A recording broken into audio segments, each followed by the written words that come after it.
দেখুন এইচএসসি পরীক্ষায় এ প্লাস পাওয়ার জন্য আপনাকে প্রত্যেকটা বিষয়ে এ প্লাস পেতে হবে, ব্যাপারটা কিন্তু এমন নয়। এইচএসসি পরীক্ষায় এ প্লাস পাওয়ার জন্য বেশ কিছু শর্ত রয়েছে, আর এই শর্তগুলো আমি আপনাকে এই ভিডিওর মাধ্যমে ধরে ধরে কমপ্লিটলি ভাবে বুঝিয়ে দিব। সো অবশ্যই আপনি মনোযোগ সহকারে সম্পূর্ণ ভিডিওটি দেখতে থাকুন। কিন্তু তার আগে আমি আপনাকে বেসিক কিছু কনসেপ্ট দিতে চাই।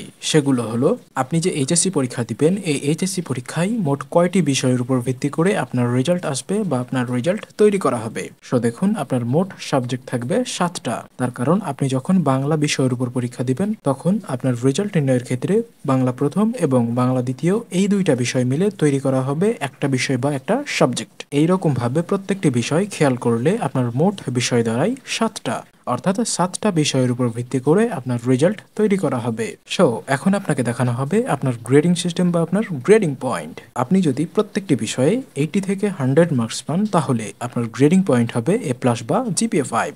আবার আপনি যদি 70 থেকে 79 মার্কস পান, তাহলে আপনার গ্রেডিং পয়েন্ট হবে এ গ্রেড বা জিপিএ 4। ঠিক একই রকম ভাবে 60 থেকে 69 মার্কস পেলে আপনার গ্রেডিং পয়েন্ট হবে এ মাইনাস বা জিপিএ 3.5। আবার আপনি যদি 50 থেকে 59 মার্কস পান, তাহলে আপনার গ্রেড হবে বি গ্রেড এবং আপনার জিপিএ হবে 3। আবার আপনি যদি 40 থেকে 49 মার্কস পান, তাহলে আপনার গ্রেড হবে সি এবং আপনার জিপিএ হবে 2।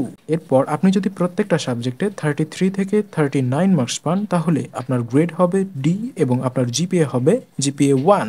অলরাইট, তো চলুন এখন আমরা কি কি বা কোন কোন শর্ত পূরণের মাধ্যমে এইচএসসি পরীক্ষায় জিপিএ 5 বা এ প্লাস পেতে পারি সেটা দেখে আসি।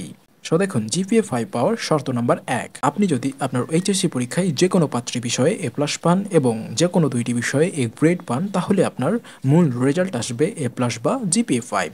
তো চলুন এখন আমরা 2 নম্বর শর্তটি দেখে আসি।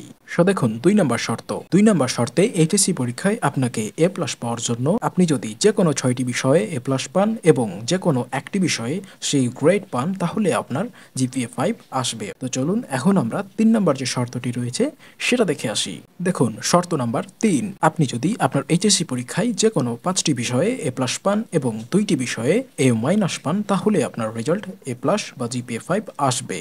তো চলুন এখন আমরা 4 নাম্বার যে শর্তটি রয়েছে সেটা দেখে আসি। দেখুন, এইচএসসি পরীক্ষায় আপনি যদি যে কোনো 4টি বিষয়ে এ প্লাস পান এবং 3টি বিষয়ে যদি আপনি এ গ্রেড পান, তাহলেও কিন্তু আপনার রেজাল্ট জিপিএ 5 বা এ প্লাস আসবে। তো চলুন এখন আমরা 5 নাম্বার শর্তটি দেখে আসি।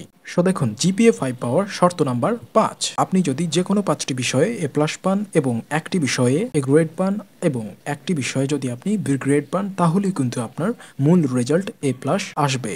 তো চলুন এখন আমরা 6 নাম্বার শর্তটি দেখে আসি। সো আপনি যদি যে কোনো 6টি বিষয়ে এ প্লাস পান এবং যে কোনো একটি বিষয়ে বি গ্রেড পান, তাহলেই কিন্তু আপনার রেজাল্ট এ প্লাস বা জিপিএ 5 আসবে। তাহলে চলুন এখন আমরা এই ভিডিওর একদম লাস্ট যে শর্তটা সেটা দেখে আসি, অর্থাৎ জিপিএ 5 পাওয়ার সর্বশেষ যে শর্ত সেটা দেখে আসি। দেখুন, শর্ত নাম্বার 7, সো আপনি যদি যে কোনো 5টি বিষয়ে এ প্লাস এবং যে কোনো একটি বিষয়ে এ গ্রেড এবং যে কোনো একটি বিষয়ে এ মাইনাস পান, তাহলেও কিন্তু আপনার মূল রেজাল্ট এ প্লাস বা জিপিএ 5 আসবে।